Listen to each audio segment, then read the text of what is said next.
in compliance with the governor's executive order, this meeting is being conducted remotely. The public is able to view this meeting via live stream or on YouTube. A link for the live stream is posted on the Commissioner website. To all participants in the meeting, please be mindful to put your microphone on mute until speaking.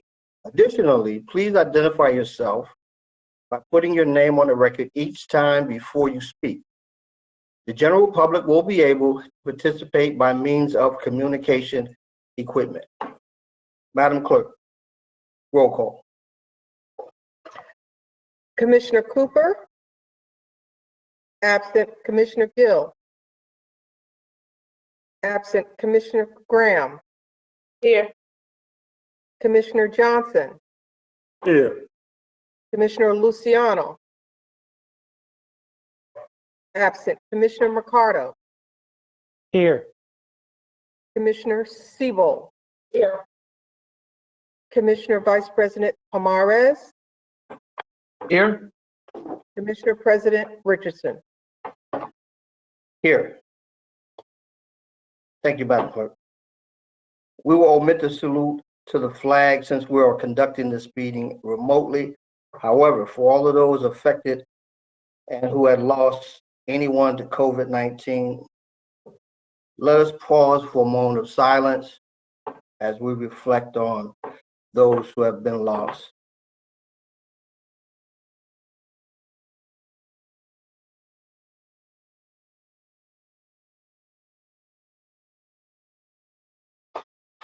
Thank you, everyone. To date, we've lost 2,394 people in Essex County. Keep that in mind. I have before me certification from the clerk that this meeting is in compliance with the Open Public Meetings Act. Madam Clerk, are there any transcripts to be approved? Yes, Mr. President, we have one.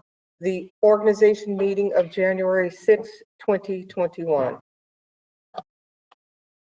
Commissioners, do you have any questions or comments? Hearing none. Commissioners, I have a motion from Commissioner Graham and a second from Commissioner Gill to approve the transcript. Roll call, Madam Clerk. Commissioner Siebel? Yes.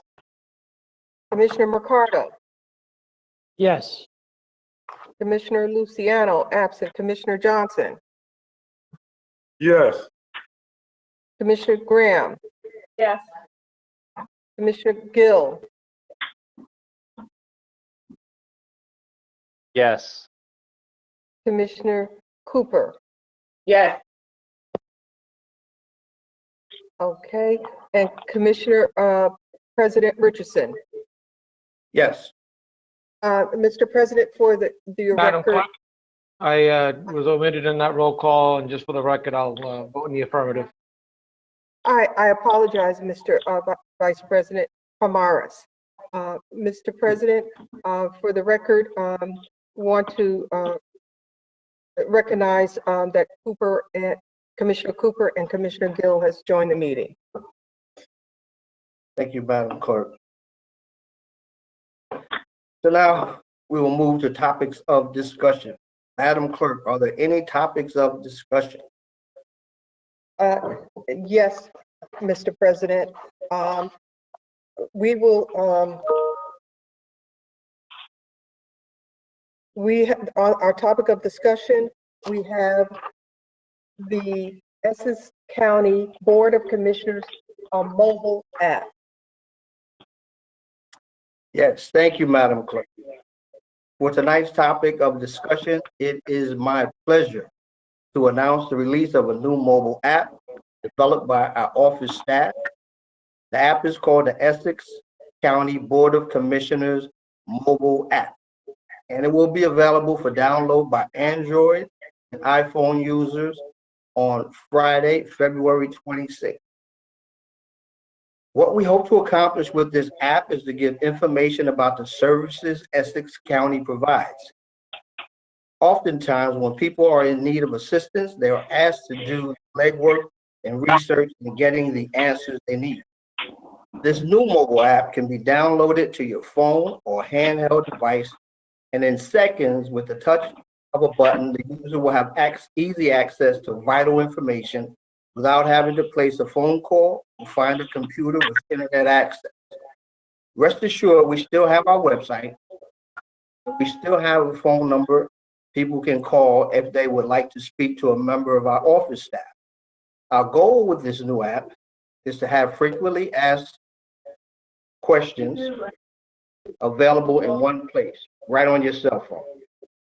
A few examples of the feature available through the app include locations of upcoming food distribution events, registration for the COVID-19 vaccine, registration for the COVID-19 test, the full agenda for upcoming and past commissioner board meetings, press releases issued by the board, a live link to watch commissioner meetings and events. Our staff worked really hard in putting this together, and I thank them for their efforts. Here is a quick look at the device, and we will tell you where to get it right after this presentation.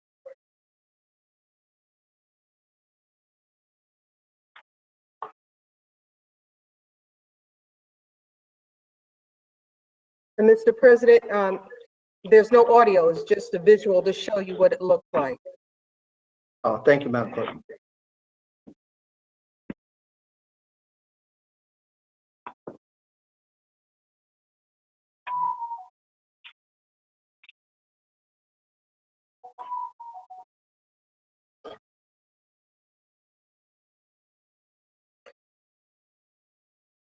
We could have programmed a little background music. Yeah, yeah.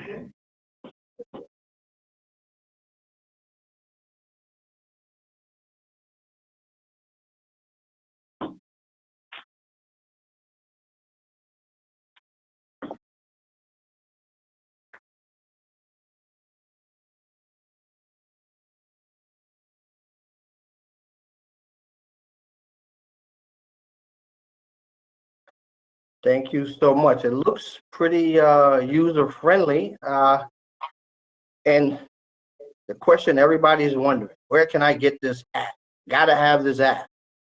Well, you can get it from the Apple Store or from the Google Store starting on Friday. So get your version, I'll get mine, and we can all stay in touch. Thank you, Madam Clerk, and thank you to the staff for putting this together. I think this is going to be very, very helpful to a lot of constituents, making things a lot easier, information right at their fingertips. And that's what we aim to do, is make it easier to contact and get information about board activities and just activities in general from the county. Commissioners, any questions or comments?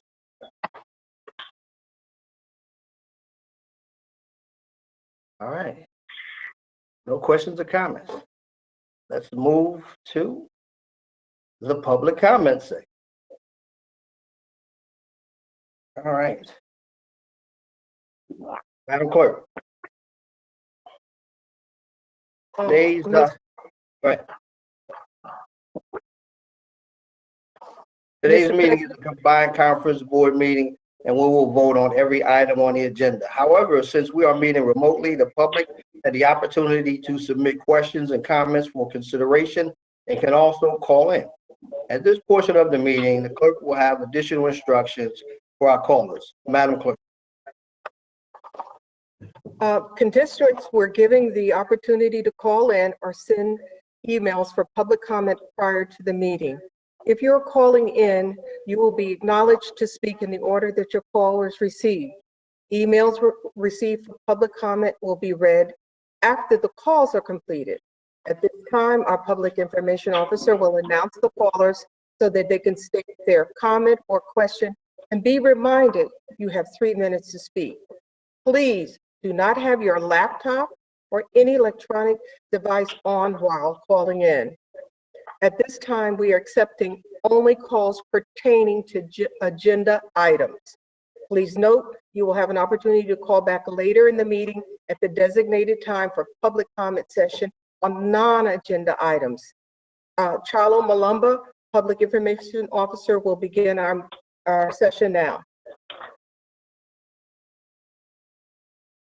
Thank you, Madam Clerk. Chalo Malumba, Public Information Officer for the Essex County Board of Commissioners. We do not have any callers waiting on the line to speak on agenda items at this time. Mr. President, we have no emails to read regarding agenda items at this time. Did you just say no emails? Yes. Just You did not, make sure I heard miss. that right. Yeah, no emails for agenda item. Thank you. This, Okay. So, Madam Clerk, do we have any ordinances or resolutions for introduction and first reading? Mr. President, we have two. Okay, Madam Clerk, please read Resolution 1 into the record at a later time. Mr. Jackson. Good evening, Mr. President, members of the Vice President, members, commissioners. The first item will be covered by, and actually both items will be covered by Mr. Ack. Thanks, Robert. The 2021 budget that we will be introducing totals $793,315,000, and it carries a tax levy of $437,114,700, which is a 0.5% increase over the 2020 tax levy.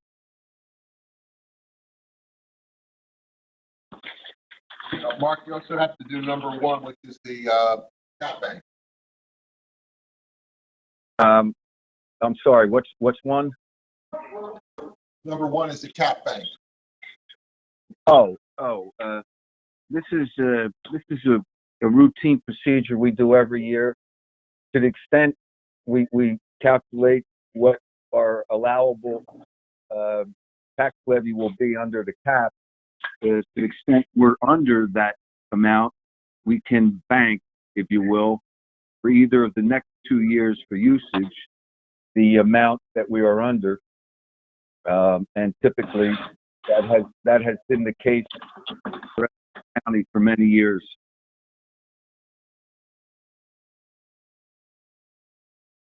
And just to clarify too, Mark, that this is not cash, it's a paper. No. It's just, I don't want to say it's paper money, but it's just quote unquote banking the unused cap for future use in either the next 2 succeeding years if we need to use it. Thank you. Mr. Polavecchio. Gonna leave this to Mr. McInerney. Mr. McInerney, you're up. Okay, yeah, as far as the cap bank goes, it's, as was said, it's not a cash amount.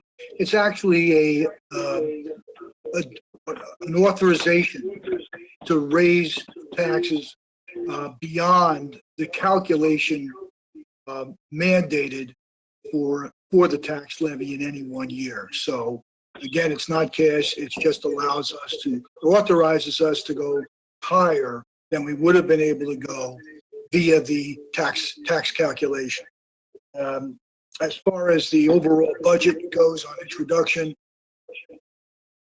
we've had our budget hearing through each department. I don't think there was many changes, although we'll have to see before the budget is adopted whether there's any amendments to the budget.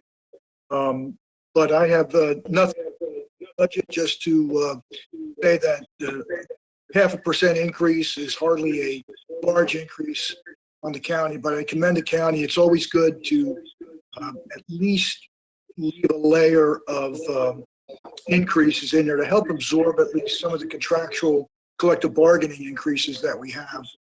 I'm not saying the county couldn't get away without it, but it's certainly, once you don't raise taxes, even to a small amount, you lose that layer of tax increase forever. So it's a good move just to do the 0.5%. And as we see with the annual financial statement, we're still sitting very very good with a healthy cash fund balance for the county. And that's about it as far as the budget and the tax levy cap bank. Thank you, Mr. McInerney. I don't know if anyone else heard. It is hearing an echo. I'm hearing an echo. Is it just me? I'm hearing it also. President, Mr. President, Mr. Johnson, Commissioner Johnson. there's 16 callers on there that has their microphones on. So someone, can we get those callers muted? I will attempt to have that done. All of them. Yeah, thank you, Commissioner Johnson. It's Commissioner Cooper. I agree. We didn't hear that until more callers started coming in. Thank you. Yeah, I could hear the echo. Yeah. Yeah, thank you, Commissioner Johnson. I believe that this is the same issue every time. If you have too many folks who are not muted, you'll get the feedback. Yeah, thank you. Commissioners, any questions or comments? Hearing none. Commissioners, I have a motion from Commissioner Graham and a second from Commissioner Johnson to introduce resolution number 1. Madam Clerk, roll call. Okay. Commissioner Cooper. Yes. Commissioner Gill.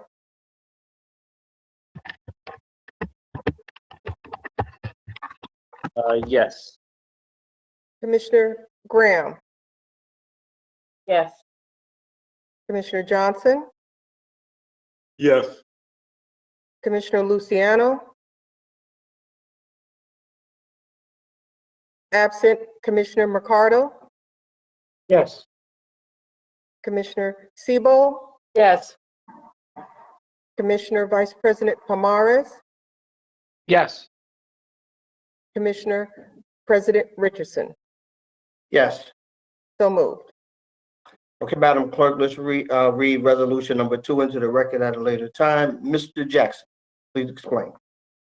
Mr. President, Mr. Acker went through this already. Did that first instead of number 1. Actually going through this. Okay. $793 million and a 25% tax. So, Mr. McInerney, you have nothing else to add, Mr. Polavecchio, is that correct? Yeah, I think, I don't know, Robert, it's a 0.5%, right? We said that increase? Yes, 0.5%. Yes. Okay, thank you. And Madam Clerk, do you have to read something into the record at this after it's introduced? Or is that on second reading? That's on the second reading. Okay, thank you. Thank you. Commissioners, any questions or comments?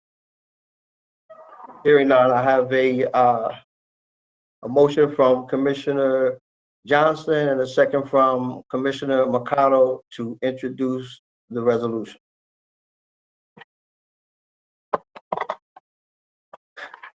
Roll call, Madam Clerk.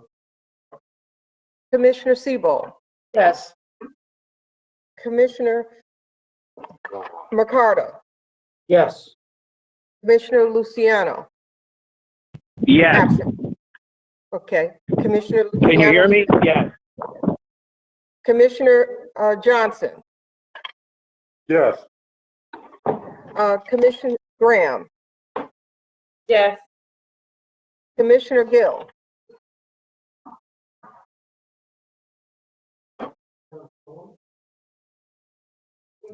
Commissioner Gill. Absent. Commissioner Yes. Cooper. Yes. Yes. Okay, that's a yes from Commissioner Gill. Commissioner Cooper. Yes. Commissioner President Richardson and Yes. Commissioner Vice President Pomares. Yes. So moved. Madam Clerk, do we have any ordinances or resolutions for listing purposes only? Mr. President, for resolutions for listing purposes only, we have none. Thank you, Madam Clerk. Do we have any ordinances or resolutions on second reading and public hearing this afternoon? And Mr. President, we have 3.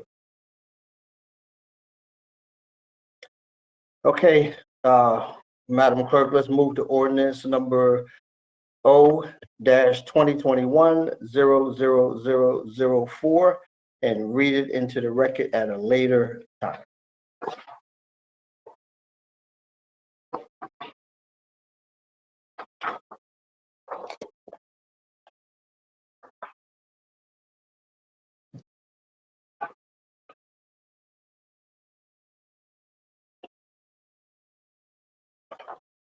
Okay. I hereby declare the public hearing on ordinance O-2021-00004 open. If there's any member of the public who email comments for or against this ordinance, we will read the comments into the record and respond to you in writing. Or if there are any callers in the query, let the record reflect. Madam Clerk, are there any persons wishing to be heard? All right. I will ask our public information officer, Charlo Malumba, do we have any callers in the queue? Thank you, Madam Clerk. We do not have any callers in the queue. Mr. President, there are none. So let the record reflect no comments were received or no callers waiting. Mr. McInerney, any questions or comments?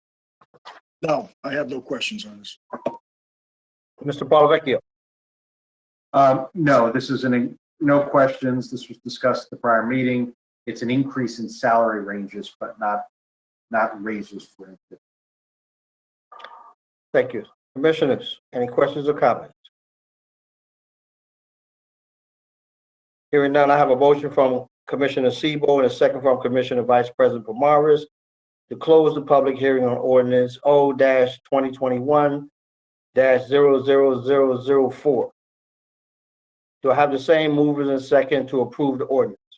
Yes. Yes. Thank you. Roll call, Madam Clerk. Commissioner Cooper,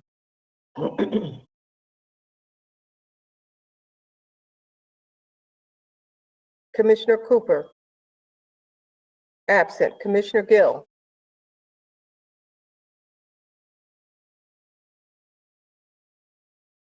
absent. Commissioner Graham, Yes. Commissioner Johnson, Yes. Commissioner Luciano, Yes. Commissioner Mercado, Yes. Commissioner Sebo, Yes. Commissioner Vice President Pomares, Yes. Commissioner President Richardson. Yes, Madam Clerk. I think Commissioner Gill is here. I think he might have been trying to get in. Okay. Commissioner you. Gill? Yes. Yep. Vote is yes. Okay. Thank you. So moved. Okay, Madam Clerk, let's move to the readoption of ordinance number O-2020-00014 and read it into the record at a later time. I do hereby declare the public hearings on O-2020-00014 open. If there's any member of the public who email comments for or against the ordinance, we will read the comments into the record and respond to you in writing. Or if there are any callers in the queue, Madam Clerk, are there any callers? Charlo Malumba, do we have any callers in the queue? Thank you, Madam Clerk. We do not have any callers in the queue. Mr. thank you. President, This there is are none. Elmer German. This is Elmer Herman, Executive Director of the Essex County Utilities Authority, and I would like to address the Board of Commissioners on this item. Mr. President? Go ahead, Mr. Herman. Thank you. I'm Elmer Herman, Executive Director of the Essex County Utilities Authority. We're the regulatory agency for the collection and disposal of solid waste in the county. This ordinance approves a plan amendment to the Essex County District Solid Waste Management Plan to include a public bid contract between the Utilities Authority and a company by the name of Advanced Enterprises Recycling for disposal of certain solid waste types at the Advanced Enterprises Recycling Facility, located at 40 Remus Avenue, Newark, New Jersey. This was a public bid contract conducted by the Utilities Authority. This matter was considered by the board on November 9th, 2020, was after public hearing, and it was unanimously approved. It was referred to the, as is the custom, it was referred to the Department of Environmental Protection for review and for certification and for their determination to continue regulatory waste flow control on behalf of the Utilities Authority. The DEP took the position that the public notice that was done on this item back for the hearing on November 9th, which was the customary and the normal notice that we do. The ordinance in itself was, in its entirety, was published.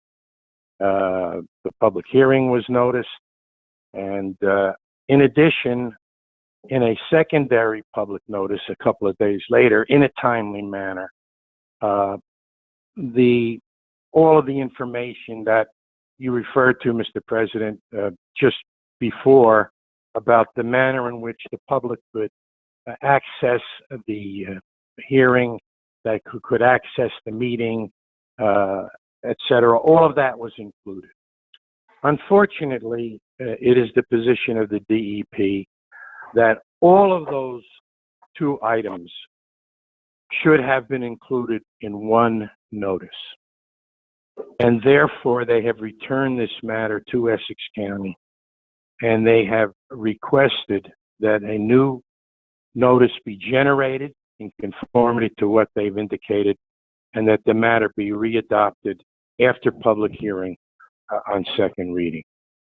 We had the assistance, I might say, members of the commissioners, of staff people who assisted us greatly in generating this new notice to take care of all of the items that the DEP wanted.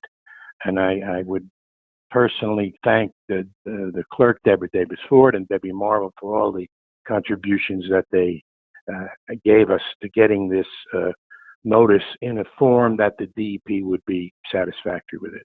In addition, I wanted to thank Mike Paulavecchia, who has helped us legally on this, and certainly the Administrator's Office for moving this along, because this is a very important ordinance, as is the companion ordinance that will follow for Essex County and for the Essex County Utilities Authority.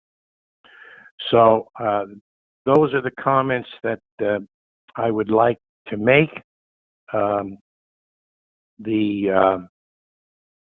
The public bid contract with this company is very cost effective for Essex County and Essex County businesses. It's a 5-year public bid contract giving the authority the regulatory waste flow control.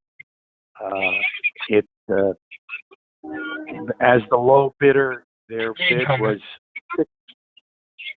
bid was $6,700,000 lower than the second bidder.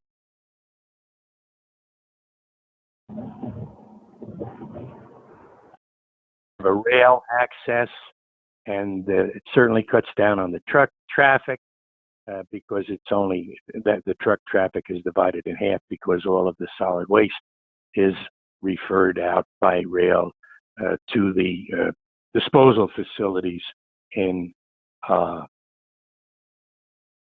Pennsylvania, in Ohio, and in Pennsylvania. Finally, there is a minor amendment that was made to this ordinance for clarification purposes, and that pertained to the solid waste type 13C. The DEP wanted us to specifically indicate that the ordinance should be amended to include the transfer, transportation, and disposal of the construction and demolition waste, which is type 13C. 13C specifically defined in NJAC 726-2.13G. And that, along with the regular type 13, which is bulky waste, and solid waste type 13C, are separate waste types, but they are both included in this ordinance and in the plan amendment. And we are going to direct both of those types to the Advanced Enterprises Recycling for disposal. I think that covers everything that I had in mind, and thank you for your consideration. Thank you. Appreciate it. Mr. McInerney, any questions, comments? Director Herman, so the 13 and 13C is exclusive to the second, or to this contract.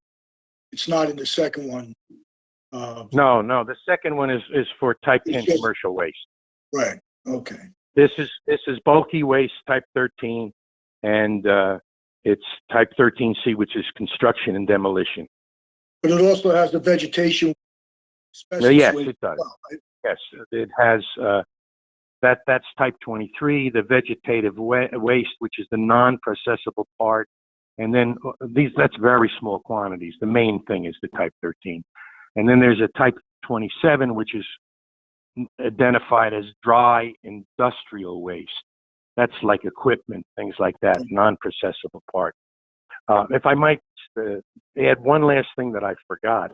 At the very time that the DEP took this position on the public notice, which was very surprising to us, they did the same thing with Union County. There was a waste food processing facility on the commissioner's agenda in Union, and they suggested to them that they could do what we're doing now, having to do it over. And I think they also had the same problem with another county, but I just don't remember which county it was. But Director, am I right saying that this contract was already approved and that this is just the ordinance to amend the solid waste management plan to include it? No, it was approved on November 9th after public hearing. The DEP has specifically requested that there be a public hearing now and that there be a re-adoption on second reading of the ordinance.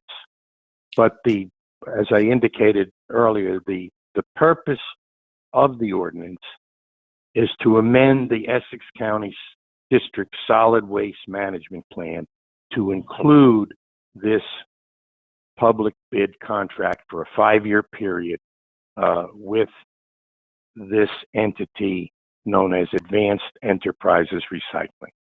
And the key thing for the Essex County Utilities Authority, of course, because of the DEP is the final arbiter on regulatory waste flow control. And it's essential for Essex County and for the Utilities Authority that we continue to maintain regulatory waste flow control over all solid waste types. Thank you. So this is not only the amendment to the solid waste plan, but a approval of the contract as well. That's correct. Changed by the DP. Okay, thank you. Thank you for that explanation. Mr. Palavecchio. No, I think Mr. Herman's covered it. Okay, commissioners, questions or comments? Hearing none. Okay, commissioners, I have a motion from Commissioner Cooper and a second from Commissioner Gill to close the public hearing on ordinance O-2020-00014. Do I have the same mover and second to approve the ordinance? Yes. I got a thumbs up from Commissioner Cooper. Roll call, Madam Clerk.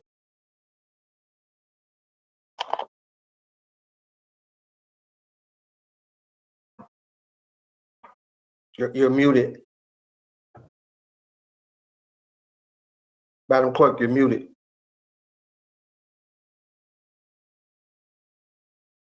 Commissioner Sebo, Yes. Commissioner Mercado,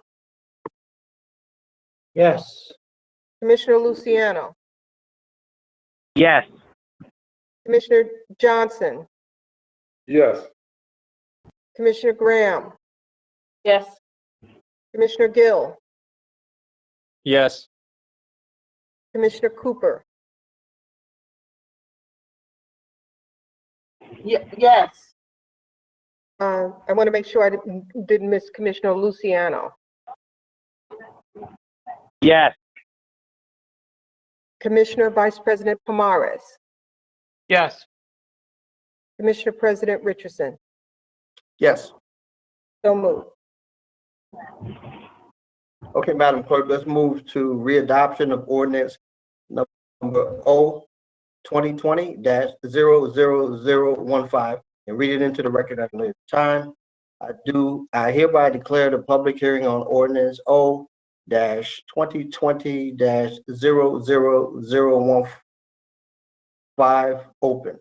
If there are any members of the public who email comments for or against the ordinance, we will read the comments into the record and respond to you in writing, or if there are any callers in the queue. Madam Clerk.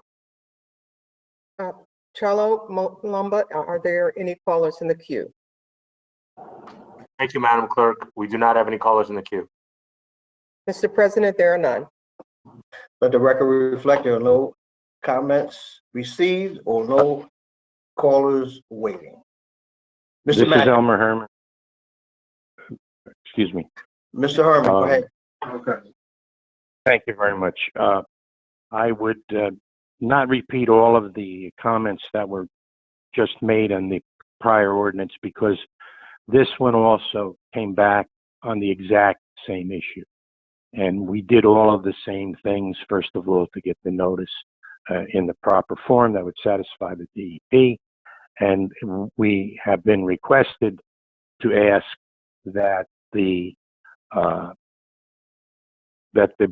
matter be readopted that after public hearing on second reading and final passage. This is, again, a public bid contract. It's with Waste Management, a most reputable company that we've dealt with in Essex County for many, many years. They're over at Julia Street in Elizabeth.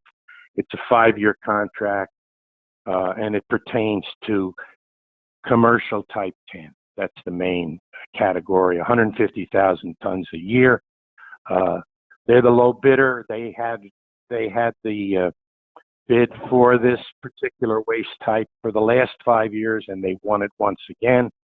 Their price is a very competitive price and very beneficial to Essex County and Essex County businesses, enterprises, restaurants, bars, etc., for the removal and the disposal of commercial type waste.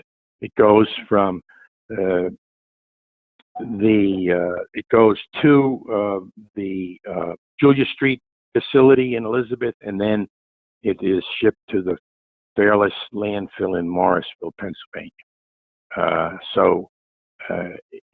As the regulatory agency, we are requesting that this ordinance be readopted, and because we feel that is most beneficial for Essex County, as I've indicated.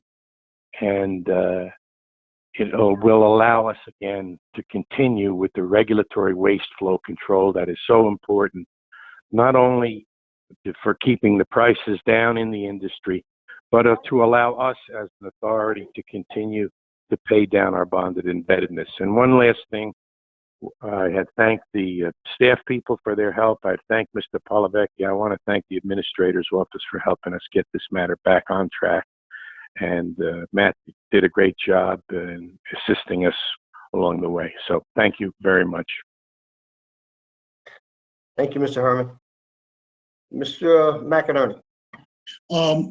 The only question I have here, Mr. Herman, is that, as you described, it's commercial waste type, but it lists number 10 type. Isn't that municipal household waste? Yeah, well, that's correct. There's two type 10s. There's the household that goes to the Covanta incinerator pursuant to a long-term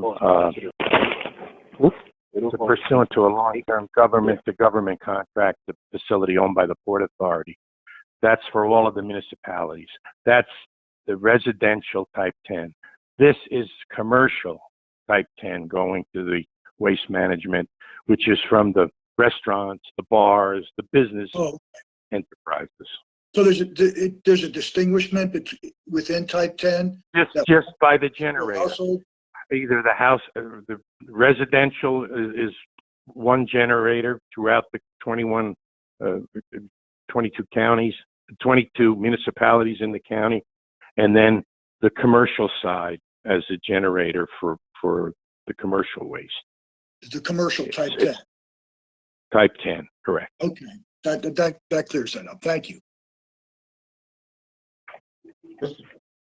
Thank you. Mr. Polavecchio. Nothing to add. Commissioners, questions or comments? Hearing none, I have a motion from Commissioner Graham and a second from Commissioner Johnson to close the public hearing on ordinance O-2020-00015. Do I have the same mover and second to approve the ordinance? Yes. Yeah. Thank you. Roll call, Madam Clerk. Commissioner Cooper, Yes. Commissioner Gill, Yes. Commissioner Graham, Yes. Commissioner Johnson, Yes. Commissioner Luciano, Yes. Commissioner Mercado, Yes. Commissioner Sebo, Yes. Commissioner Vice President Pomares, Yes.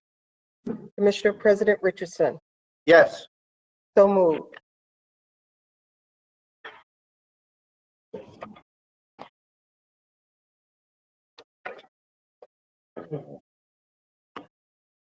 Okay, Madam Clerk, let's move to resolution number 1, which is from the Office of the County Administrator. Please read it into the record at a later time. Mr. Jackson. Mr. President, Mr. Walker, our Director of Risk Management, is here to address this item. Good evening, Commissioner President, Commissioner Board. Tim Walker, Director of Risk Management for the County of Essex. Whereas the County of Essex, through the County Administrator, has a need for a firm to provide insurance broker services relative to the county's property and casualty insurance programs, specifically for our cyber, public officials, and Rikers Hill Art Park general liability lines of coverage. The Office of the County Administrator, through the Office of Purchasing, publicly advertised for this service under a set-aside program. The county received 3 vendors' written responses to that RFP, and after evaluation and review of the proposals submitted, the Office of the County Administrator, in conjunction with the Office of County Counsel and the Office of Risk Management, recommends the appointment for the services to the Massey Agency for a period of 3 years, running from January 1, 2021 to January 1, 2024. With us today, I have Ramel Massey and Larry Barnes from the Massey Agency. Good evening. Good evening. You want to tell us Hi. a little bit about who you are and the contract? Yes. Good evening, Commissioner President Richardson, Commissioner Vice President Pomares, and other distinguished commissioners. I am Ramel Massey, President of Massey Insurance Agency, proudly located in the County of Essex and City of Newark for the past 46 years. Massey has a depth of public entity experience. We are one of the few African-American women-owned insurance brokerages in the region. Massey actively seeks... Just hold on for 1 second. Till we get these folks muted, the callers. Okay. We didn't lose... No, I'm here. Okay, excellent. All right. You may continue. I'm here. Please. Thank you. Okay. Proudly located in the County of Essex and City of Newark for the past 46 years, Massey has a depth of public entity experience. We are one of only a few African-American women-owned insurance brokerages in the region.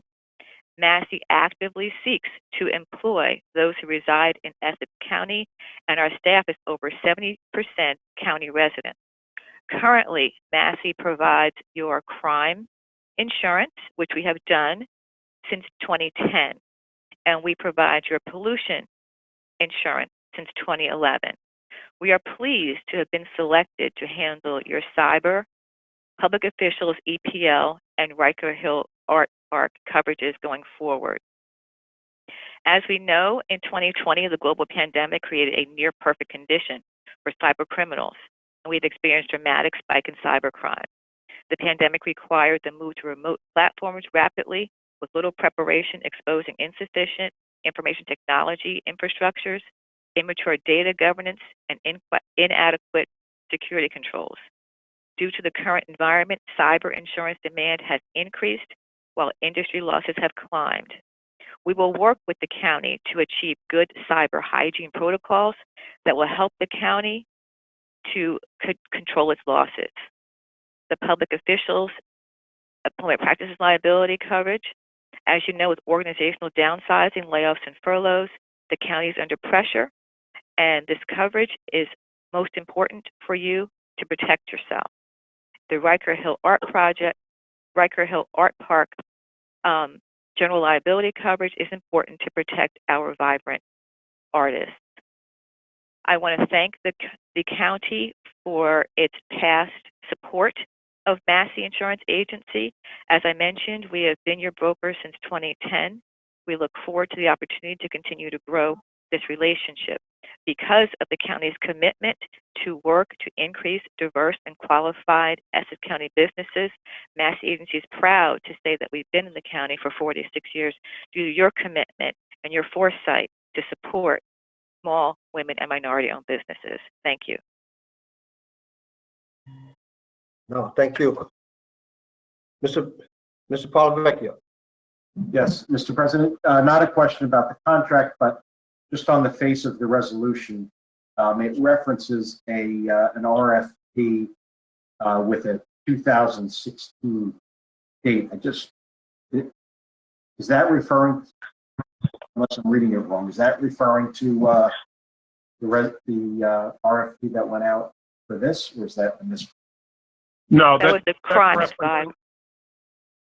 I'm sorry, this is Tim Walker. That's referencing the original contract that this program was under through Connor Strong and Buckaloo. They had previously held a 3.5-year contract with the county.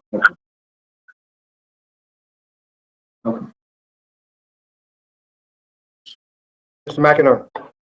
I don't have any questions. Thank you. Commissioners. Yes, Mr. President, I have a question.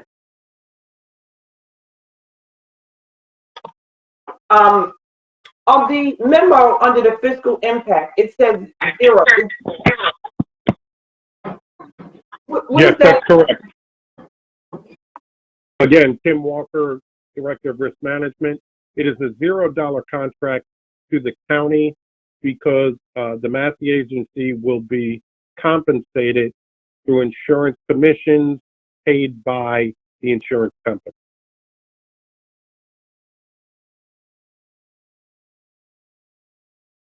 Thank you. Okay. So, Mr. Walker, just to be clear, so there's no cost to the county, correct? $0 cost to the county. Correct. Excellent, excellent. Commissioners, any other questions or comments? I have one. I'm happy to see you guys get a solo contract. It's, in my opinion, long overdue. And, you know, as more contracts come online, please continue to bid. We want to see more diversity in these contract awardees as well.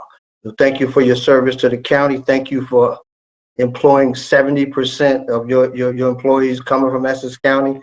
We really appreciate that. We appreciate your contributions to the county and all that you do. So thank you very much.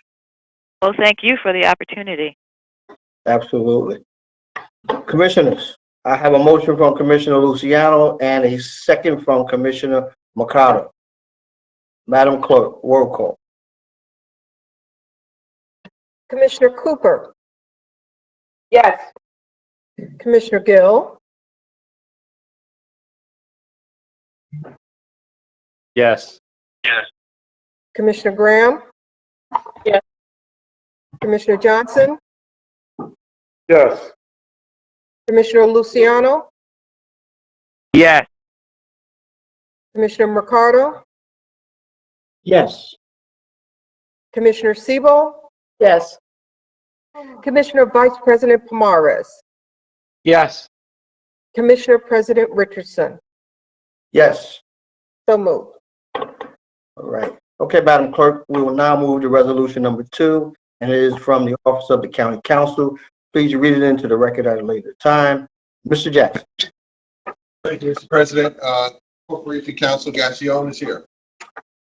Good evening, Commissioners. Courtney Gassion, Essex County Council. This is a resolution seeking approval of a additional $5,000 added to an already existing contract with the law firm of Inglesino, Webster, Wykasala, and Taylor for the period of January 1st, 2021 through December 31st, 2021.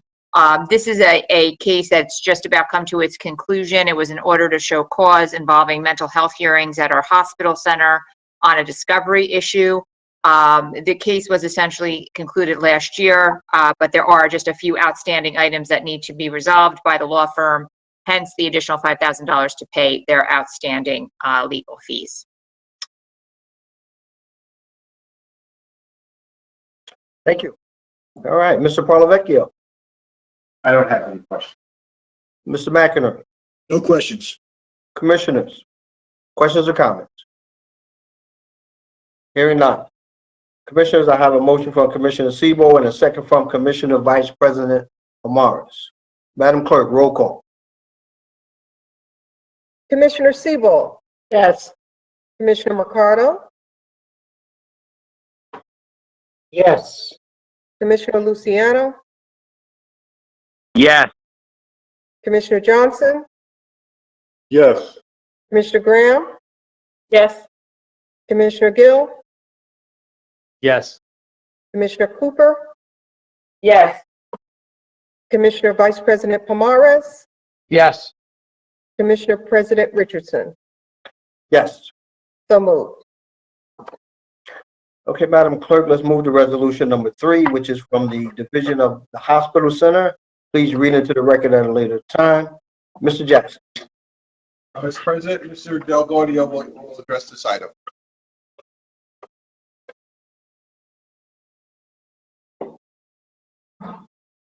Mr. Del Gaudio.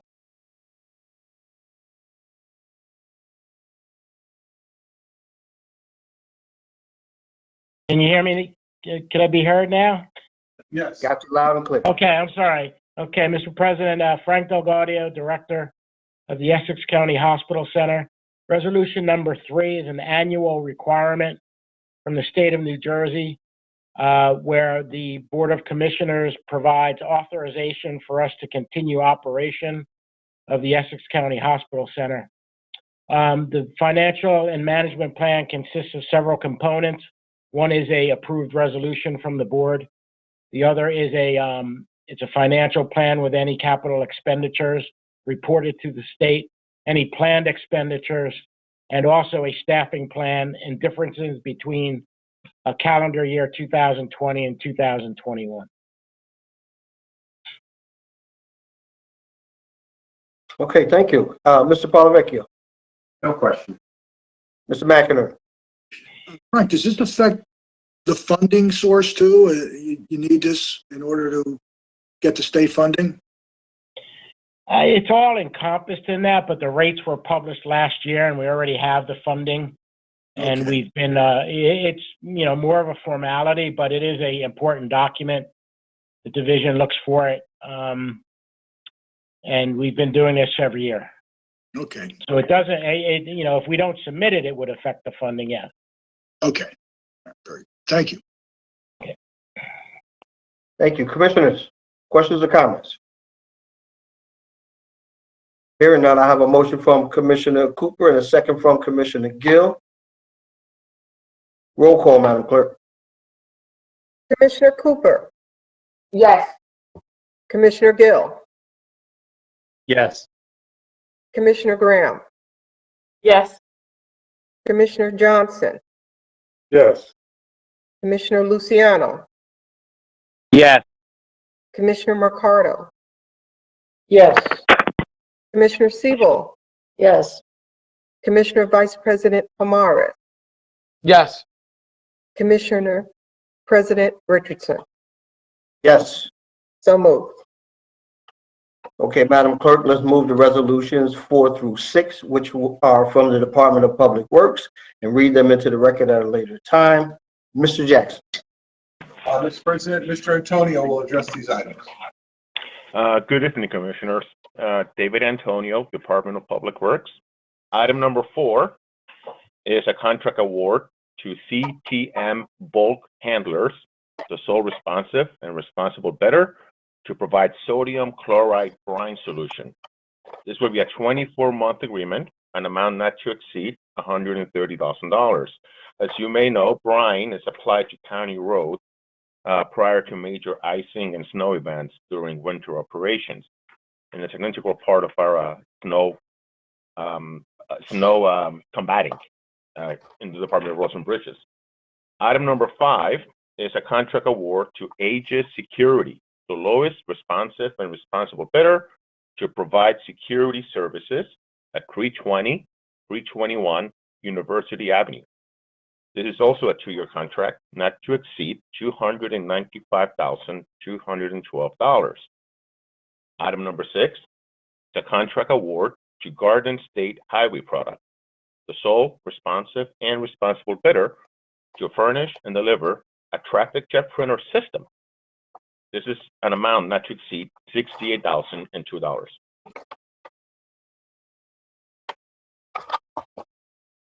Thank you. Mr. Polavecchio. Just a comment, Mr. President. Each of these 3 contracts from the Department of Public Works are either the lowest responsive bidder or the sole responsive bidder. So they're being awarded on that basis. Thank you. Mr. McInerney. No questions. Commissioners, questions or comments? Hearing none, I have a motion from Commissioner Johnson and a second from Commissioner Luciano to take resolutions 4 through 6 as one. Roll call, Madam Clerk. Commissioner Siebel, Yes. Commissioner Mercado, Yes. Commissioner Luciano, Yes. Commissioner Johnson, Yes. Commissioner Graham, Yes. Commissioner Gill, Yes. Commissioner Cooper,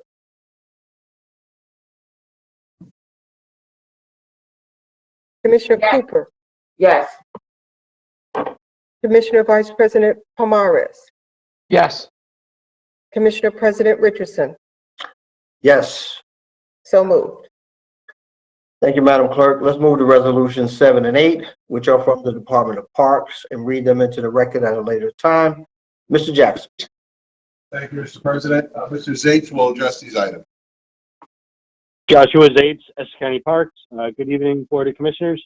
Number 7 is a 24-month option contract extension with Pond and Lake Connection for the monitoring and chemical control of algae over various parks. Specifically, this will be for algae control in the Branchbrook Park Lake, the Branchbrook Park Lagoon, Grover Cleveland Park Pond, Irvington Park Pond, Monty Irvin Orange Park Pond, Verona Park Lake, Weequahic Lake, and the Orange Reservoir. In addition to that, there's a $50,000 allowance, which would be used for various DEP permits that are required, as well as the other algae control maintenance issues that may arise. Number 8 is a 24-month contract extension with Rotundi and Sons for the operation of the compost facility at the South Mountain Reservation. This is a revenue contract. It totals $159,000 for the 24 months. In addition to the revenue that the county receives, the county will also receive 5,000 cubic yards of double hammer mulch, 1,000 cubic yards of wood chips, and 2,500 cubic yards of mulch, as well as 1,000 cubic yards of screen topsoil. Specifically, this contract is for the county as well as other municipalities and private contractors who do leaf collection and tree trimming to essentially dump these items over at the compost facility, for which it's then composted and turned into mulch, wood chips, and other substances. Happy to answer any questions the board may have. Mr. Polavecchio. No questions. McInerney. No questions. Commissioners. Mr. President, I have a statement. Last year, we had a problem at Branchbrook Park with the algae. Will awarding this contract help prevent the situation this summer? Through you, Mr. President, Joshua Zates. Yes, certainly. There was a number of factors that went into the algae over at Branchbrook Park. Optimal weather conditions for algae played a huge part, as well as runoff of fertilizer and other such items from residential neighborhoods in the area. And certainly this will help alleviate that this coming summer. All right, I hope it really helps because it was a real problem last summer. Thank you, Commissioner Sebo. I had a similar question. And did this company or any other company have a contract to eliminate the algae last year? Was there a contract in place prior to now? Joshua Zates, Essex County Parks. Yeah, it was the same company. This is a 24-month option.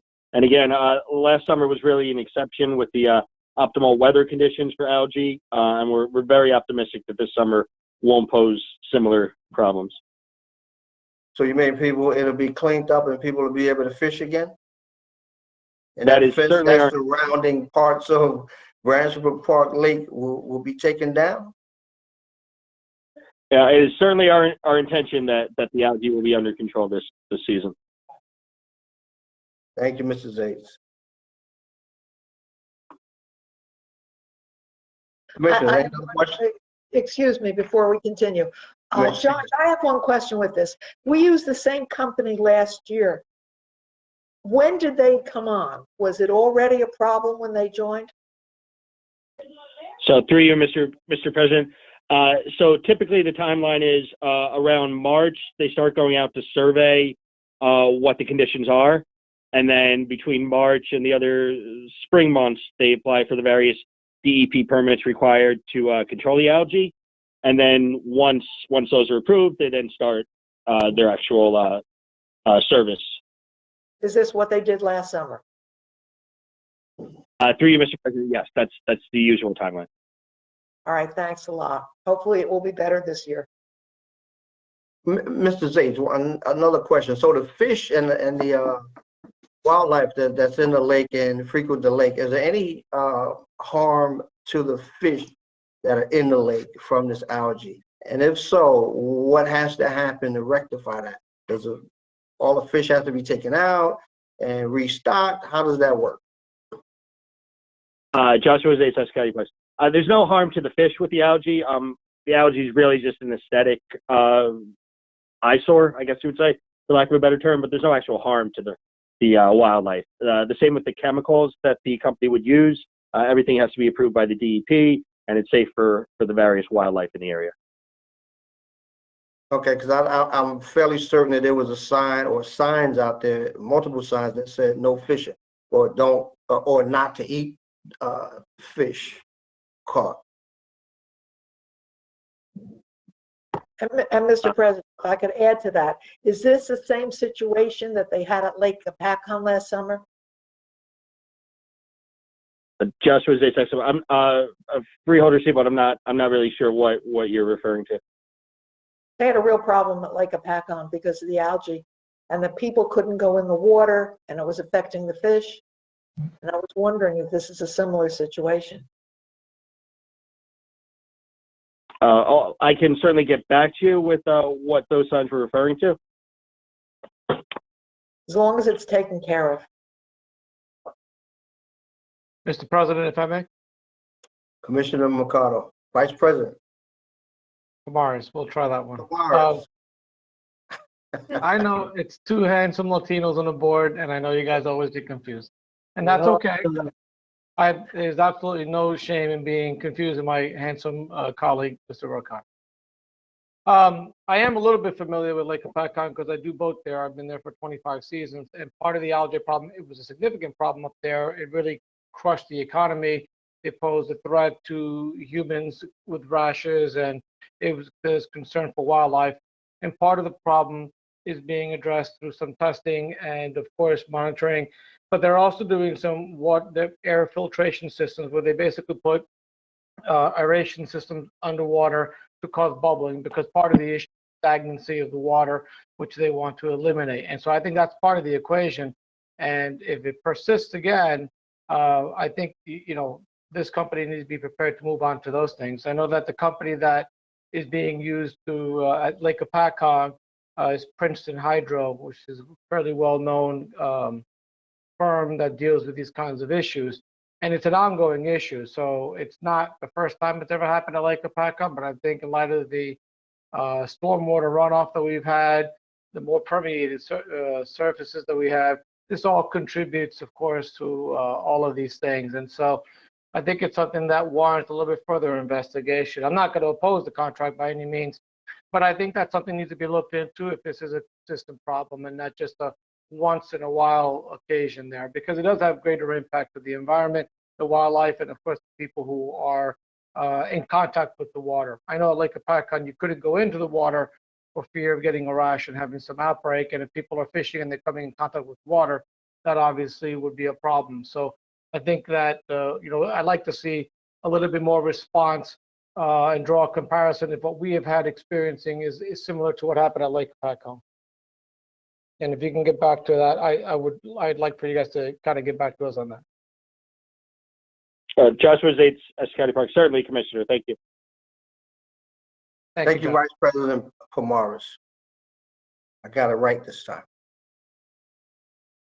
Commissioners, any other questions or comments? Hearing none, I have a motion from Commissioner Sebo and a second from Commissioner Mercado to take resolutions 7 and 8 as one. Roll call, Madam Clerk. Commissioner Cooper, Yes. Commissioner Gill, Yes. Commissioner Graham, Yes. Commissioner Johnson, Yes. Commissioner Luciano, Yes. Commissioner Mercado, Yes. Commissioner Siebel, Yes. Commissioner Vice President Pomaris, Yes.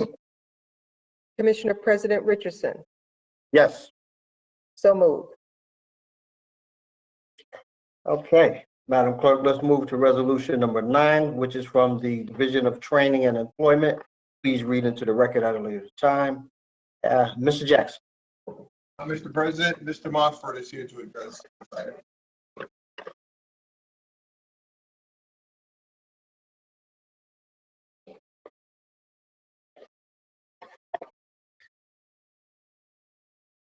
Montfort, we cannot hear you if you're.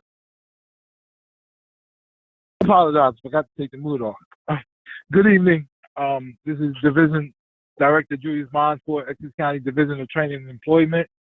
The resolution you have before you tonight is to provide $2.5 million to allow individuals who are dislocated from their job, which means they're receiving unemployment, or individuals who may be looking for another opportunity to improve their career training ability, and also for youth who have decided that they wanted to go into a trade field. Individual training contracts are not contracts like Workforce New Jersey contracts, where they're class size contracts that we are allowed to place clients in. Individual training accounts are contracts that the individual under federal and state guidelines must choose themselves. We cannot guide them, we cannot lead them, we can only advise them, but they make those decisions on their own after going out, talking to schools, reviewing schools, having conversations with them. During this time of COVID, they're doing a lot of virtual orientations. Then they come back to the counselor and tell the counselor, this is the school that I want to go to. Now, there are certain schools that we have been allowed to say to the individuals that we as Essex County does not contract with this school because their performance with us is bad. Although the state still allow that school to be on the approved list. There are about several schools that we put on probation, and we tell clients that we cannot write a contract with them because they have not made certain guidelines under the Essex County standard. Any questions to you, Mr. President?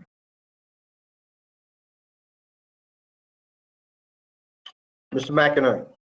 Yeah, I was just a little confused about that, Mr. Mumford, when you said that, did you say that the county doesn't enter into these contracts? Say that again, Mr. McInerney? I thought I heard you say that the county doesn't enter into these contracts, or cannot enter into these contracts. Did I understand? To you, Mr. President, yes. So what happens is we write a contract with the vendor is approved by the New Jersey Department of Labor. We write an individual contract for that person individually, not in a group. So if Julius Montfort went to Worldwide Educational, we will write a contract with Worldwide Educational to provide individual training contracts for 2 years. But we do a separate document for that individual client. Okay, so everybody is on an individualized basis when we're dealing with these sub-grantees. Correct. Okay.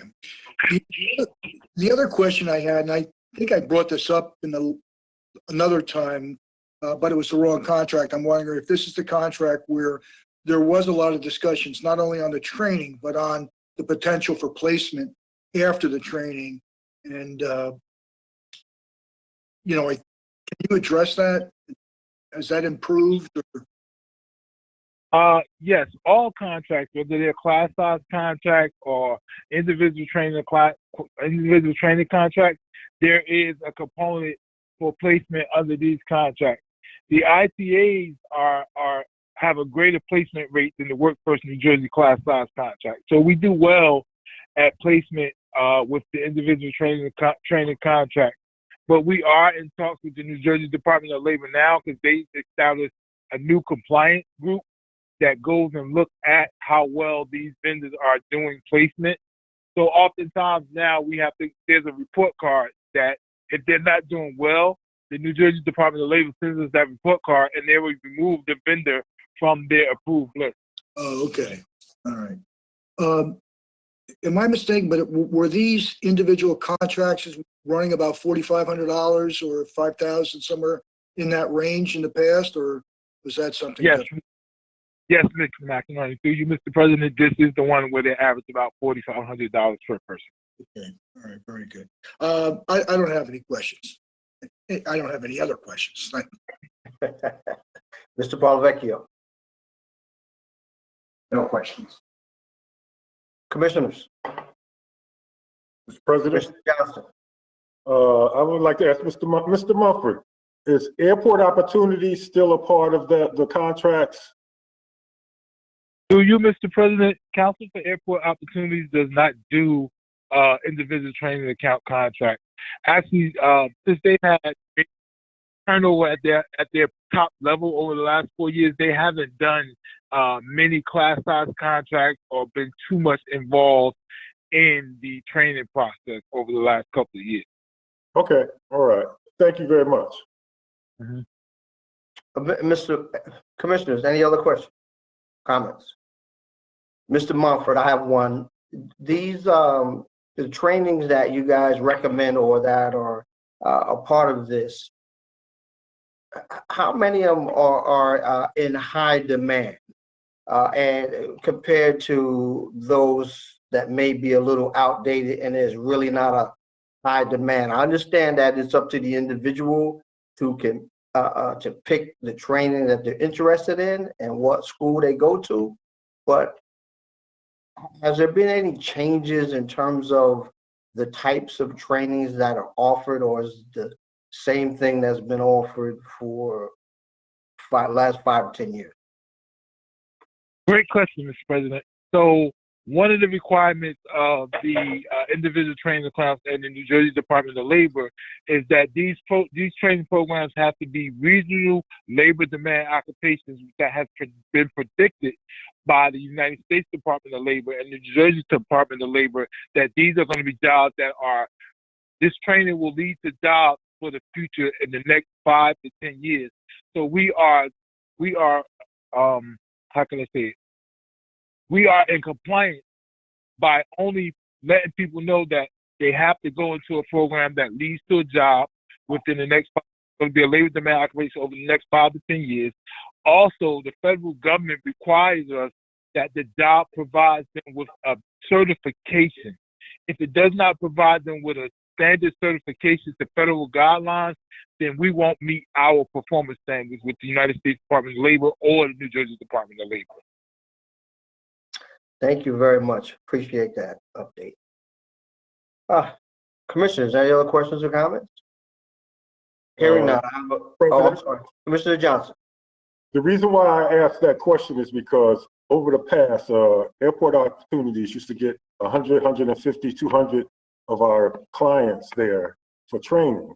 But what was going on is that once our clients have completed the course, then they do a background check on them, because the airport was hiring them, the ones after they finished the training. And about 85 to 90% of ours got kicked back because after they finished the training is when they did the background check. And then when they did the background check on them, they found out that they had something on their record and they didn't employ them. And the reason why I say that is because if they were still on our list, I wanted to ask if they are they now taking it and giving that background check before they enroll these students into that training program, because that's wasted money, one, and it's a wasted time and energy of that young man or young woman. Through you, Mr. President, Council for Airport, Commissioner Johnson was in 10, 15 years ago, they were one of the major contracted vendors involved with class size contracts for Workforce New Jersey clients. Council for Airport Opportunity now is not a major player anymore in this industry. They have not put in for a contract over the past 6 years. So I think they've gone another route and just they're now a direct job placement instead of being a training industry. Thank you, Mr. Mumford. No problem, Commissioner. Yeah, thank you very much. Okay, Commissioner, a motion from Commissioner Vice President Pomares and the second from Commissioner Cooper. Roll call, Madam Clerk. Commissioner Cooper, Yes. Commissioner Gill, Yes. Commissioner Graham, Yes. Commissioner Johnson, Yes. Commissioner Luciano, Yes. Commissioner Mercado, Yes. Commissioner Siebel, Yes. Commissioner Vice President Pomares, Yes. Commissioner President Richardson. Yes, So moved. Good evening. Thank you. thank you. Okay, Madam Clerk, let's move to resolution number 10, which is from the Division of Family Assistance and Benefits. We'll read into the record at a later time. Mr. Jackson. Thank you, Mr. President. Deputy Director Richardson Green will address this item. Good evening, Commissioner President Richardson and distinguished Board of Commissioners. Valentina Richardson Green, Division of Family Assistance and Benefits, regarding a resolution for a contract with Hudson Community Enterprise to provide inventory, storage, and access to records for 5 months. Since our move from 18 Rector Street to our new location at 321 University Avenue, we needed to utilize an additional storage area. HCE has been providing that storage and inventory for us. During these 5 months, we'll be able to retrieve all of our records from that off-site facility and have them stored at our own internal storage facility. Thank you. Mr. Polavecchio. No question. Mr. McInerney. No questions. Commissioners, questions or comments? Hearing none, I have a motion for Commissioner Gill and a second from Commissioner Graham. Roll call, Madam Clerk. Commissioner Siebel, Yes. Commissioner Mercado, Yes. Commissioner Luciano, Yes. Commissioner Johnson, Yes. Commissioner Graham, Yes. Commissioner Gill,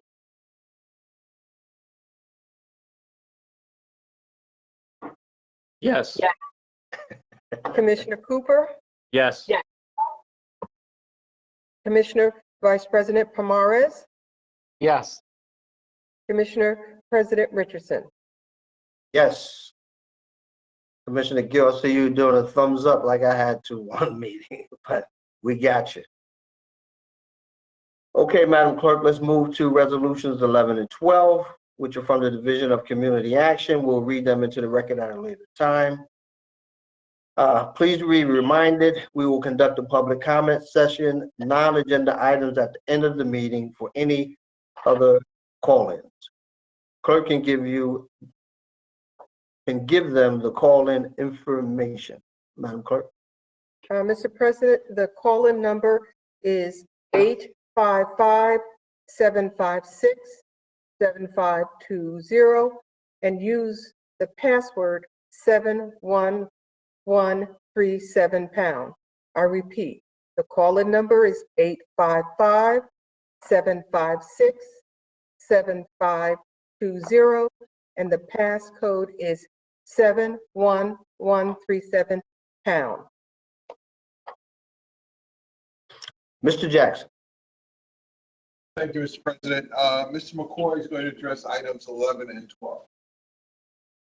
Good evening, Commissioners. This is Terrence McCoy. I'm with the Division of Community Action, and I'm coming before you with resolution number 11 for approval of 5 contracts with 5 of our nonprofit agencies to provide sheltering during our Code Blue declaration period for the homeless individuals and families that are out on the street homeless and when it's extremely cold, to get them out of the elements of the cold weather. And number 12 is our governmental agency agreement with the city of Newark, who will also be involved with the Code Blue to handle the greater Newark area, that will be providing outreach to go to bridges and at the Penn Station to provide security to get these people out of the station and from under bridges and into shelters in the city of Newark with their provided shelters. Thank you. Mr. Polavecchio. I don't have any questions. Mr. McInerney. No questions. Commissioners, questions or comments? Hearing none, I have a motion from Commissioner Graham and a second from Commissioner Johnson to take resolutions 11 and 12 as one. Roll call, Madam Clerk. Commissioner Cooper, Yes. Commissioner Gill. Absent. Yes. Oh, Yes. Commissioner Graham, Yes. Commissioner Johnson, Yes. Commissioner Luciano, Yes. Commissioner Mercado, Yes. Commissioner Siebel, Yes. Commissioner Vice President Pomares, Yes. Commissioner President Richardson. Yes. So moved. Okay, Madam Clerk, let's move to Resolution 13, which is from the Division of Senior Services, and we will read into the record at a later time. Mr. Jackson. Thank you, Mr. President. Mr. Smith will address this item. Thank you very much, Mr. Jackson. Good evening, Mr. President, Vice President, Board of Commissioners, Madam Clerk. My name is Eric Smith. I'm the Senior Data Processing Programmer for Senior Services, and I have item number 13, which is for a request of approval of the 2021 matrix of subcontracts for various agencies to provide services to the seniors of Essex County, and an amount not to exceed $11,137,138.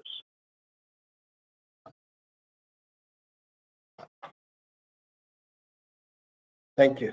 Mr. Paulovecchio. No questions. Mr. McInerney. No questions. Commissioners, questions or comments?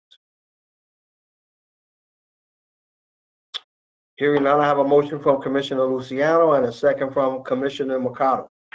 Roll call, Madam Clerk. Commissioner Siebel, Yes. Commissioner Mercado, Yes.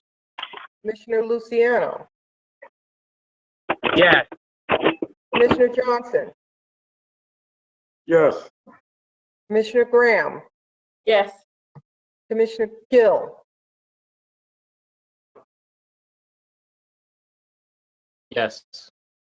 Commissioner Cooper, Yes. Commissioner Vice President Pomares, Yes. Commissioner President Richardson. Yes. So moved. Okay, Madam Clerk, let's move to resolutions 14 and 15, which are from the Office of the Sheriff. Read them into the record at a later time. Mr. Jackson. Thank you, Mr. President. I'll handle these two. Number 14 is a contract award to Atlantic Tactical to provide Winchester ammunition for the Sheriff's Office. The amount not to exceed $30,154.40. This is for 9mm and rifle ammo under state contract. The vendor is in compliance with the board's 2015 responsibility order.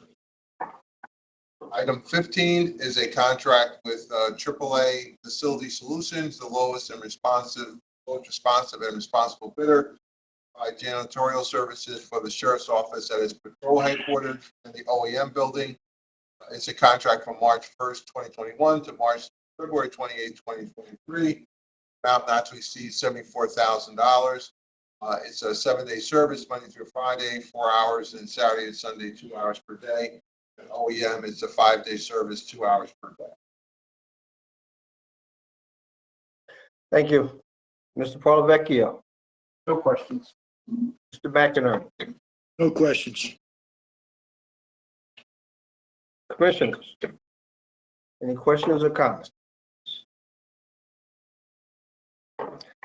Okay, hearing none, I have a motion from Commissioner Siebel and a second from Commissioner Vice President Pomares to take resolutions 14 and 15 as one. Roll call, Madam Clerk. Commissioner Cooper, Yes. Commissioner Gill, Yes. Commissioner Graham, Yes. Commissioner Johnson, Yes. Commissioner Luciano, Yes. Commissioner Mercado, Yes. Commissioner Siebel, Yes. Commissioner Vice President Pomares, Yes. Commissioner President Richardson, Yes. so moved. Okay. Madam Clerk, let's move to Resolution 16, which is from the Office of Purchasing. Please read it into the record at a later time. Mr. Jackson. Thank you, Mr. President. Corporation Counsel Gassion will address this item.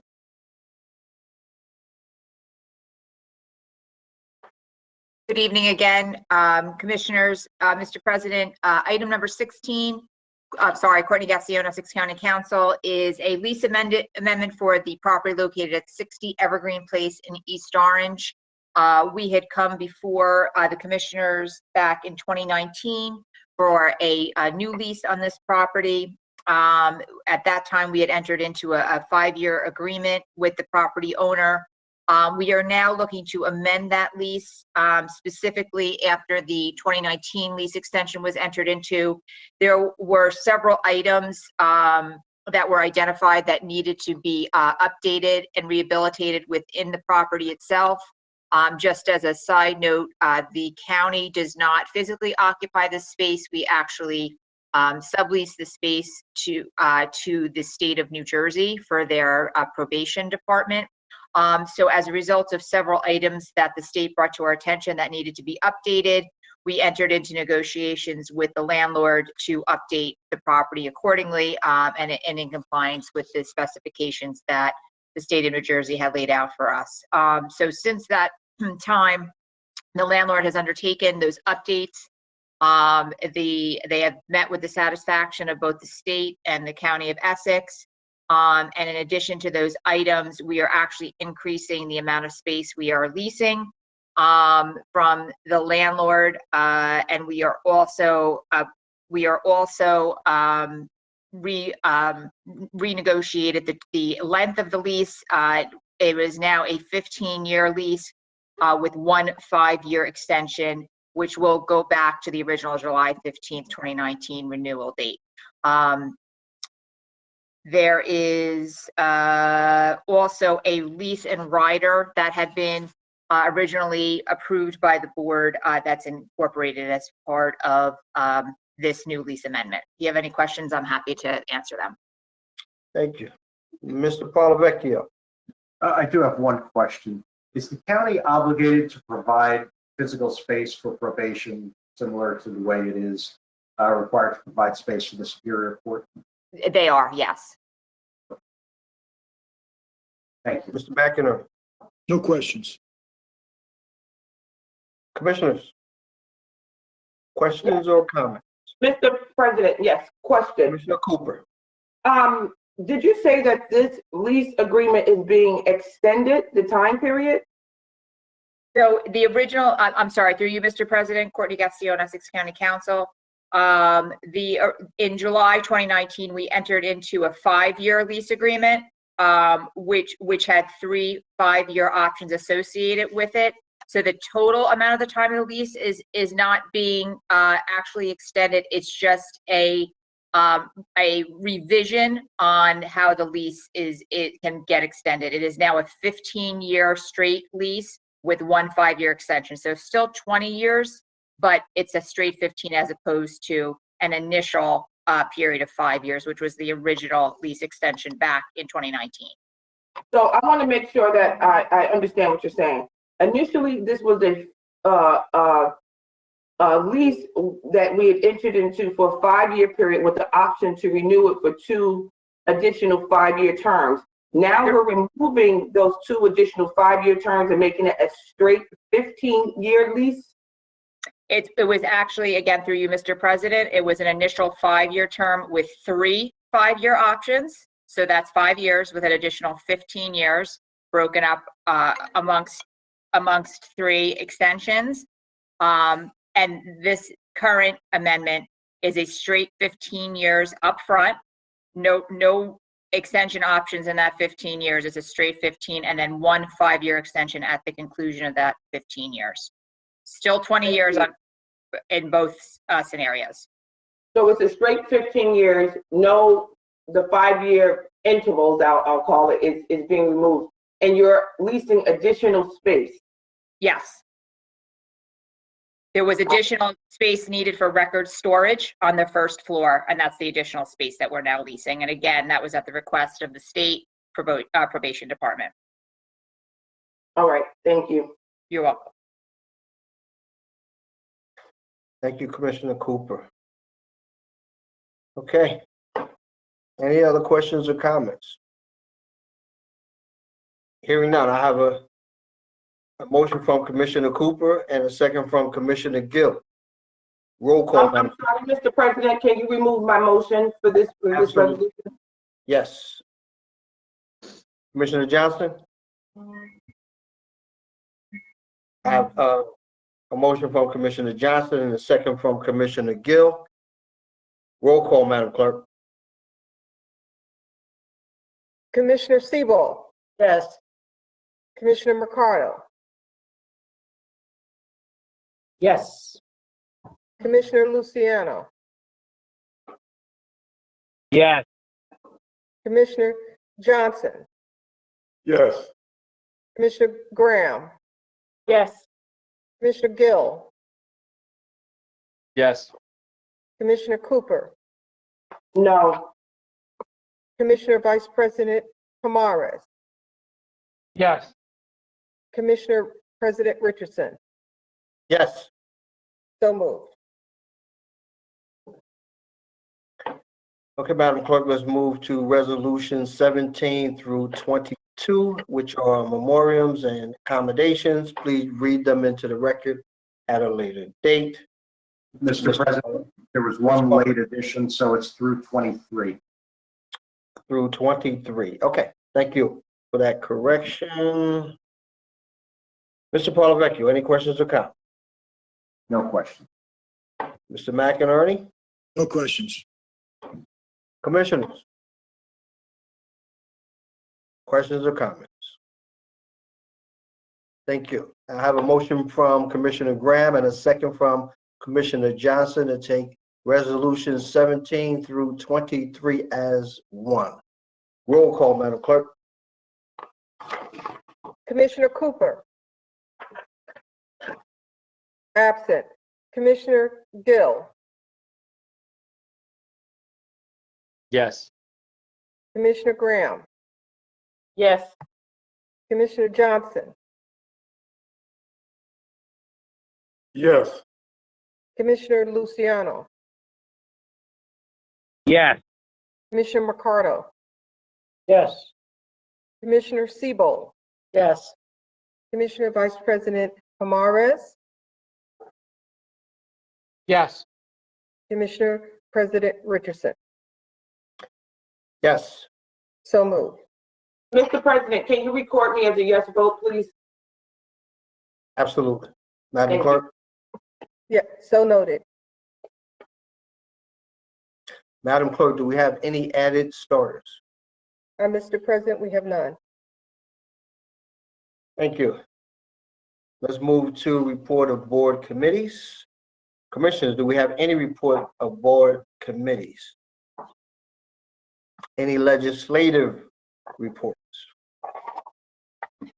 Written communications? Any unfinished business? New business? Okay. Madam Clerk, let's move to public comments. Those are the public comment session on non-agenda items. However, since we are meeting remotely, the public had the opportunity to submit questions and comments for consideration. They also have the opportunity to call in. Madam Clerk. Mr. President, information is for the callers, viewers. If you're interested in calling in, the number is 855-756-7520, and the password is 71137#. You will be acknowledged to speak in the order that your call was received. Emails received for public comment will be read after the calls are completed. And then this is for non-agenda items. So at this time, our public information officer will announce any callers in queue. Thank you, Madam Clerk. Chalo Malumbo, Public Information Officer for the Essex County Board of Commissioners. We have one caller. We have Whitney Strube. Mr. Strube, you have 3 minutes to speak. You may begin. All right. Am I audible now? Yes, you are. You may begin. All right. Hi, Whitney Strube from Newark, calling as often is the case. And I actually wanted to speak to the budget for 2021. I'm extremely disappointed to see $38 million projected for continuing to hold ICE detainees. That's down slightly from last year's actual take, it looks like, but not by much. It really looks like the plan is to continue business as usual under the Biden administration, and that's really, really disheartening considering the fairly evident community outpouring over the last several years against this contract that you have with ICE. It just looks like a real failure of democracy. I'm sorry. It looks like a real failure of democracy to me, and so I guess for the board, I guess as a question to throw out for the record, does this embody your sense of what democracy looks like in Essex County? Do you feel that it is actually, reflective of our community values and the consensus of Essex County that you should continue to contract with ICE at a level that seems pretty equivalent to, what you were doing under Trump with the new president, Joe Biden? And then with the remaining time that I have, I would just like to request a meeting with President Richardson. I think you've gotten plenty of calls and emails, and I think you've maybe responded to some, although I haven't heard back from you. And this would be a meeting specifically with the Abolish ICE New York, New Jersey Coalition, which is an umbrella group that's been operating in Hudson County, in Bergen County, and in Essex County, working directly with people inside, as well as their families, working with lawyers, working with doctors, and also activists. And I do feel, considering the importance of this issue, that we do deserve a meeting to sit down with you and have a back and forth that these meetings don't seem to allow, because nobody seems willing to actually engage with the public at these meetings. So anyway, in closing, it's very disappointing to see you continuing this ICE profiteering, and I do hope that you might be open to ending that. And I hope that rates will be lower under Biden, but it looks like you're counting on that not being the case. Thank you. And as is our policy, all questions are answered in writing. Mr. President? Mr. McInerney. I'm sorry, Madam Clerk, hold on, Mr. McInerney. Madam Clerk? I just need to be sure if there are any additional callers in the queue. We do have callers in the queue. Mr. McInerney, you need to say something Yeah, now? just a point of clarification. The number in the budget, and this can be included maybe in the response to this caller, but the number in the budget includes a significant amount of revenue generated from the Federal Marshal's Office, as well as a few other sources, but it's a very significant amount of that. It's not the majority of it, but it is a significant amount. And I think for points of clarification, the communication should include some breakdown of 38 million, so people realize that that's not all ICE revenues. As a matter of fact, I think our ICE revenues are probably, and population is extremely low. Had some discussions yesterday with the administration, kind of preparing for this. So I just wanted to make that point, that the 38 million is not all ICE. Thank you, Mr. McInerney. Would you like us to continue with the calls? Yes, absolutely. Chalo Malumbo, please continue. Thank you, Madam Clerk. We have another caller. The last 4 digits of your number are 4874. You have 3 minutes to speak. Please state your name for the record. You may begin. Hello, my name is Gwendolyn Franklin. I'm calling in reference to the county at the address 320 University Avenue. I'm an employee. I just returned after being out sick for almost a year. And my question is that they were doing testing when I came.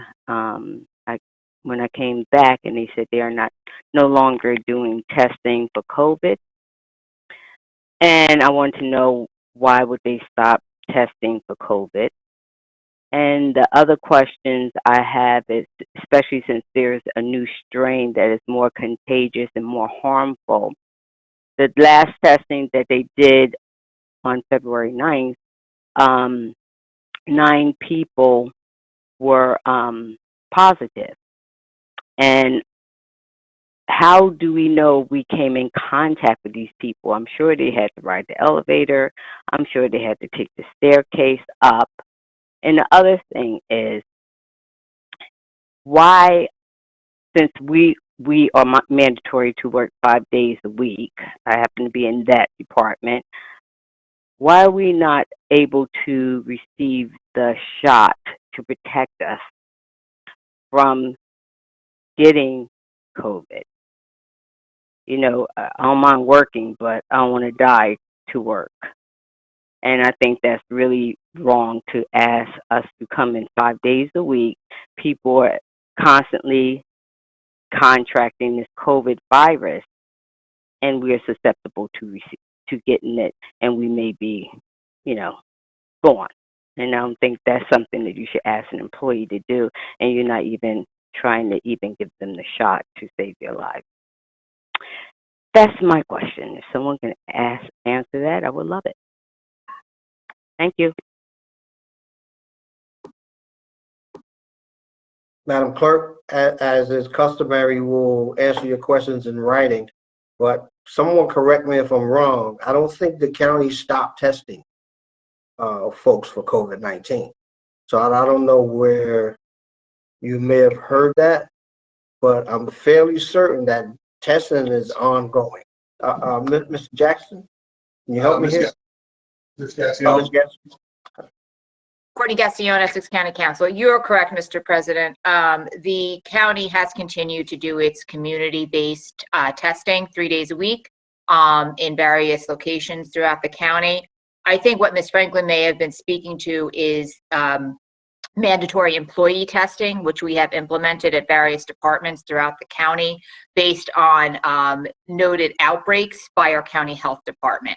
So DFAB was being tested on a rotating basis, first every 2 weeks and then every 30 days based on the recommendation of our county health officer. And in fact, that testing just took place, I believe it was last week. So the most recent one. So that it has not been discontinued at DFAB. I think the last scheduled date was last week. If further outbreaks occur based on the county health officer's recommendation, that protocol will continue, but that we are following the protocol of the county health officer and her recommendations for outbreak testing of employees. But certainly community-based testing is available to all county residents or county employees should they choose to utilize it. Thank you. Now, in terms of testing, you have to fit certain criteria, correct? Testing or vaccine? I mean, the vaccines. Yeah, so on that point, Mr. President, that is accurate. We have to abide by the State Department of Health guidelines as to who is eligible to receive the vaccine. Right now, we are actually still in expanded phase 1A. That has yet to include all essential workers. So that would be the DFAB employees. So unless you fall into one of the other categories, which would be first responders, a healthcare worker, over the age of 65, or somebody who is under the age of 65 with an underlying health condition, a comorbidity, then you would not yet be qualified in the state of New Jersey. So the county is only able at this point in time at its 5 vaccination sites to vaccinate those residents. Thank you, Ms. Gassion. I just thought that this particular information around COVID testing and COVID vaccinations is too important for anyone to wait for a letter in the mail. So that needed to, in my opinion, be addressed right now. Thank you. Mr. Chalo, Mr. Malumba, any other people waiting to speak? Thank you, Mr. President. We do not have any other callers waiting to speak. Okay, Mr. President, I do have some written correspondence, and I will read them at this time. Thank you. The first one is from Jim Price of Montclair, New Jersey. To the Commissioners, on Monday, February 9th, ICE deported 72 people to Haiti, including over 20 children, among them a 2-month-old. The flight was in violation of Biden's directive that imposed a 100-day moratorium on deportations. The moratorium was subsequently modified to allow for the deportation of terrorists and convicted violent felons. So a question for the Commissioner Siebel or any other commissioner who cares to answer. What category does the 2-month-old fall into? A terrorist, B, killer, C, rapist, D, drug mule? Sincerely, Jim Price. The next email is from Emily Liu, no address given. Attorney, hello, my name is Emily Liu. I am calling to congratulate President Richardson on being elected to head the commissioners and to demand that he pick up where President Gill left off by calling for an end to the ICE contract and the release of people held in ICE detention, Essex County Correctional Facility. Following a hunger strike, the community knows that President Richardson assisted conditions inside ECCF were fantastic after the infamous Department of Homeland Security inspection of July 2018 revealed its atrocious conditions, and under the COVID pandemic, things have taken a turn for the deadly. People in ICE detention put their bodies on the line by hunger striking to demand their release. One hunger striker said that before being detained at Essex, I've never experienced the suffering, the pain, and the agony that is to be locked up there. All the humiliations, all the torture that one goes through in that place. It's unbelievable, it's awful. The strike only ended because of retaliation and threats by jail staff and ICE, not because their demands were met. It's a new year, time for a change, so can I get a written response from President Richardson as to what he plans to do about this situation? The next comment was submitted by J. Andrew Smith, no address given. This largely concerns decamp bus lines, which serves Essex County and whose commute is the reason many people, including me, moved here. In the wake of DCAN's indefinite shutdown with Coach and NJT's cross-honoring, and also, of course, COVID-19, the subject of commuting certainly has our attention. Therefore, I write you to ask that you support the reintroduction and the ultimate passage of State Senate Bill S-2529, which establishes a commuter bill of rights and a advocate's office for complaints about private bus companies. It was introduced in 2016, but died in committee, both pre and post decamp both bus lines. We've always needed it. Yes, I definitely posted and commented and replied and otherwise written a great deal about now regarding many issues with decamp. Yes, I'm the guy that put together the April 2014 public forum, which WBMA TV has still posted online, but I'm clearly neither alone nor recent. A quick look at DCAM's Facebook page reviews, of which I contribute, only one shows a score of 1.5 out of 5 stars and many more disparaging comments. Also, a quick look at DCAM's main line of communication at DCAM bus lines on Twitter shows largely negative replies to practically their every tweet, which may explain why they send so few, especially when most needed. For the record, I have always hated them. I started riding DCAMP in the early 90s, and my first regular driver was none other than the legend, the man, the myth, the icon, Mr. High on Oregano Rubbery Ducky Man himself, the late Sal Sciano. But ever since his retirement and passing, DCAMP has sadly gone downhill, and now it comes to this. A showdown notice may still regard as permanent, clumsy, and very partial takeover by Coach and cross-honoring by Coach and New Jersey Transit. For decades, we riders have put up with DCAMP on service from so many late and missing buses, to rude drivers, to dispatchers, complete lack of communication, to far the worst handling of major events like train power outages, major traffic accidents, heavy rains with floods, etc. All private bus companies in New York, New Jersey.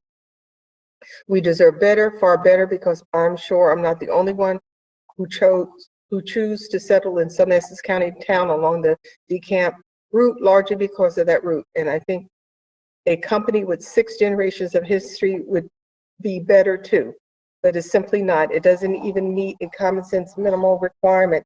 But the fact is, such requirements were memorialized and introduced into the New Jersey State Senate S. 2529, which again died in committee. However, I've recently written to Senator Ronald Rice, Assemblyman Ralph Caputo, Assemblywoman Cleo Tucker to reintroduce it. So I'm calling on you, dear readers, to help me support reintroduction and passage of this bill. Other bus companies like Academy have received many complaints and negative reviews. DeKalb may be the worst, but it's hardly alone, and a decent commute is why most of us live in Essex County. It keeps our property values up, and it eliminates the need to live in New York City to work there. The final comment was submitted by James E. Harris of Montclair, New Jersey. I respectfully request written responses for the following. 1, please provide me with 3 most recent reports for the Office of Equal Opportunity and Affirmative Action. I'm interested in reports that contain information about the race, ethnicity, and the gender of all employees for all departments by job categories for the last 3 years. 2, what is the status of the policy that required general contractors to provide bonding coverage for subcontractors that are minority, women, and small business enterprises? This law was approved unanimously by the Board of Freeholders during the presidency of former freeholder Brittany Timberlake. 3, please provide me with members of the Affirmative Action Committee and the dates and times of this committee's meeting. 4, who by name and contact information is responsible for checking to determine if companies that are employed by Essex County comply with all Affirmative Act equal opportunity provisions that are required in the contract award documents. 5, what is the reasonable time frame for an Essex County Commissioner and county employees to respond to telephone calls and other correspondence? 6, provide me with a complete budget for 2021. Thank you in advance for your anticipated positive and prompt reply. Sincerely, James E. Harris. Mr. President, that completes all. Excuse me, Madam Clerk. I'm sorry. Sorry, Madam Clerk. We do have another caller on the line who called while you were reading the emails. Okay. I will put him through now. Or I'm sorry. All I have is the number is 8161. You have 3 minutes to speak. Please state your name for the record. You may begin. Hello, my name is Carrie Murphy. I was calling about the budget, the $38 million. I heard that there was clarification by one of the commissioners regarding that some of that money was federal marshals and that needs to be explained further. But it's $38 million of tax money. I'm not really caring exactly like where it's coming from. The tax money, they're not going into the jail. I had a specific question about how many people died in the Essex County Jail a few months back, and I finally got a response. It was a partial response, but the response was that 9 people died in your jail for specific years that you decided to give me an answer to. So people are dying in the jail. So where's the money going? Because it's not going to support the people in the jail. Whether it's ICE money, federal marshal money, those monies are supposed to provide support for everyone in your jail. People are dying in there. So you're not doing your job. So if the money clearly isn't going into the jail, where's the money going? That's our tax dollars. Those are our tax dollars. And you guys are also getting the jail vendors give you commission money. How much commission monies have you collected over the years? Where's that money going? So you, the commissioners, have a fiduciary duty to tell us taxpayers where the monies are going, and you're not doing that. You're not doing that, and I want to know why. And number two, I mean, we have so many calls again and again over this. The people in that jail, whether they're detainees or citizen inmates, you're violating their human rights. No one in that jail has a death sentence. So I would like clarification about where my tax dollar monies are going. And I want to know why you think it's okay to violate the human rights of people in that jail. Why you're allowing deaths to occur. Why are you not doing anything with the COVID outbreak? You have 30 seconds, apparently Ms. you're not Murphy. even 30 seconds. Apparently, you're not doing it either for your employees. There's an employee that called in talking about, I'm scared to go to work. So what are you guys doing? Thank you for your time. As always, all questions will be answered in writing. Mr. President, that completes our public comments session. And thank you for your comments. We appreciate it. Okay, commissioners, commissioner comment session. Any comments from the commission? Mr. President, I just have one. Just a reminder that tomorrow is the weekly food distribution program. It got a little bit off track because of the snow. It'll be held in Bloomfield behind the public library. There's a municipal lot.